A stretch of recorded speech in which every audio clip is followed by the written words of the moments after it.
Hey, what's up everybody? It is me, Faith, Feifei, or Faye, whichever you prefer to call me. This is my mess of a room, and I'm doing a different, background, I guess. I don't have me facing my chibis, frankly, because I'm too lazy to put my phone on my bookshelf right now, so you're gonna go from this angle, so let's get to it. Well, I guess this counts as a Faith review episode, considering I haven't done one in quite some time. Well, if you don't know, I do follow and keep a pretty close eye on what you would call Spidey Twitter. This is the sphere of Twitter that focuses on standing Spider-Man and his various appearances in media, but specifically it comes down to three divisions: the Raimi stans, the MCU shills, and the Amazing Spider-Man outcasts. Some of the people in these divisions see the beauty in all three, while some may take the side of two or just one as a whole.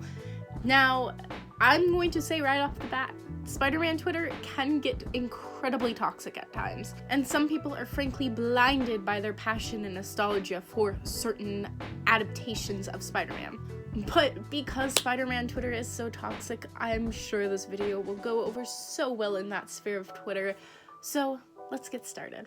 I saw this circulating around on the previously mentioned Spidey Twitter. It says, "Who is your favorite live-action Aunt May?" And like Spidey Twitter is, it either turned toxic, childish, or a I'm a better than you contest.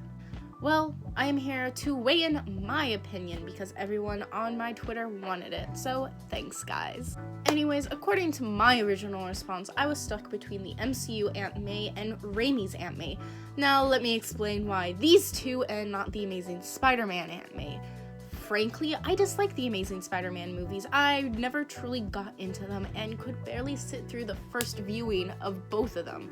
So I will not be using her portrayal in this video because, again, I don't like the Amazing Spider-Man. However, I thoroughly enjoy both Raimi and the MCU's take on Spider-Man and the Spider-Man movies, and I find them incredibly enjoyable, as well as the portrayal of Aunt May in both of those, but for different reasons.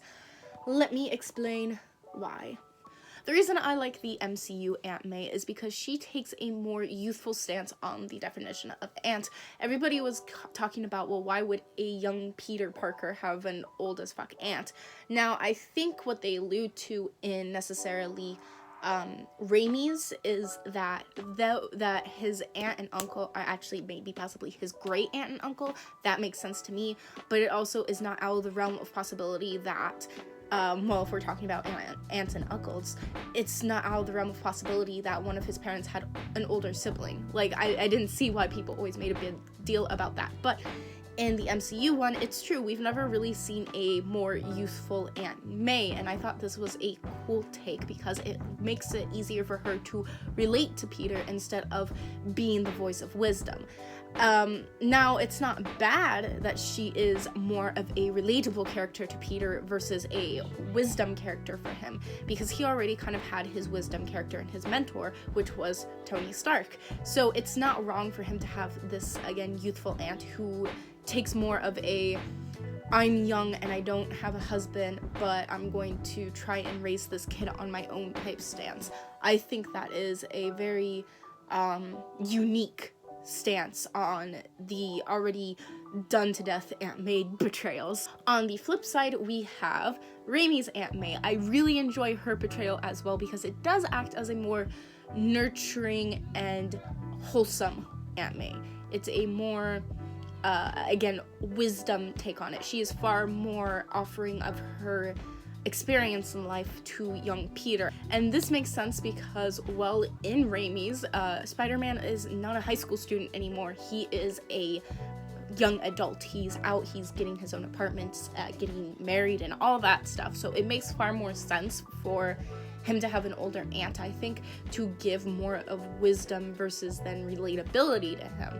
Whereas because the MCU Spider-Man is so young, he's still I think he's a junior in Far From Home, or still a sophomore, one of the two. But because he's younger, it makes more sense to have a younger aunt who is far more relatable to him and relates to him closer than, again, an older adult Spider-Man. Now, like I said, I personally love both the Raimi trilogy, and I really love the MCU's stuff. I mean, it's in my bio. I'm an MCU Disney shill, so I really enjoyed their portrayal. And I already have my own picks and nitpicks of why I prefer one over the other for certain reasons, but I love them both equally, and that's why I like both the Aunt Mays equally, because again, they are both, I think, really great Aunt Mays, but in different ways, because one is a almost completely different take on Aunt May versus the other, but they work with their respectable Spider-Mans, and that's the thing. I think it has to be based on the actual Spider-Man that they're portraying, because again, obviously it's going to be different when you have the young adult Spider-Man from Raimi versus the young teen Spider-Man from the MCU. So it's not really, to me, an argument of who's better than the other. It's which one do you prefer. And while I personally can't choose which one I prefer over the other, because I think they both are, again, very great portrayals, I will say that because they're such both great portrayals, I can see why someone would say one over the other. But I don't understand the Amazing Spider-Man one. Shots fired. Anyways, that was the video. It is not that long. It's not that in-depth. It's a quick rundown of why I think both the MCU and the Raimi Aunt Mays are really good. Again, sorry it's not that long. I am actually going to try working on my true crime script after I'm done with a few things, because I finally am getting enrolled in college. Yay! Now to my TeeSpring. If you don't know, I have currently 2 charities going on. What is this? I have a few more days left for my women's shelter designs, which will be here. My women's shelter designs, 100% of the profits will be going to women's shelters. But on the flip side, for the next 2, maybe 3 months, depending how long we go through this crisis, I will have specific COVID-19 designs. These will have 100% of profits going to the Global Relief Fund for COVID-19, helping anyone who's been affected, because if you don't know, we've all been, I think everyone knows at this point, the whole world is corona right now. Everyone's been affected by it by one way or another, whether that be you going to work or actually having it yourself. So I would encourage you to either check out the charity or check out my designs, because again, 100% of the profits of these designs will be going to the COVID-19 Relief Fund. That all being said, I hope you guys leave a like, because that would make my day. Hope you leave a comment down below. Like, tell me, who's your favorite live action adaptation of Aunt May? Do you disagree with me? Why or why not? Leave those all in the comments down below. And if you like my content, whether it be my faith reviews or my true crime videos, please subscribe, because that would be awesome. And as always, let's try to make the world just a little less shittier. I'll see you all next time.